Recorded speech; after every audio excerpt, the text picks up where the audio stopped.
Resetting the Microsoft Authenticator app can be necessary if you're experiencing issues with the app or if you've changed devices. To begin, first ensure that you have access to the email or phone number associated with your account, as you may need it for verification. Start by opening the app on your phone, and if the app isn't working properly, you might need to uninstall and reinstall it. So, after reinstalling, open the app and sign in with your Microsoft account if prompted.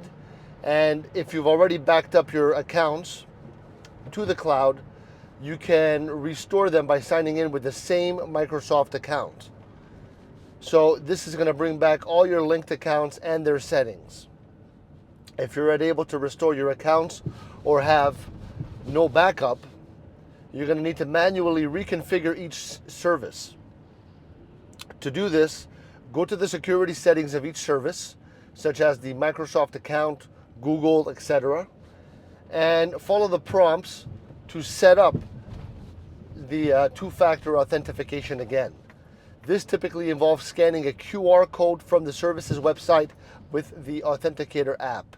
Now, if you're locked out of your account and cannot use the app, Microsoft offers recovery options via email or text message to help you regain access before resetting the app. So always ensure that you have a backup method set up for account recovery. Let me know if this helped in the comments.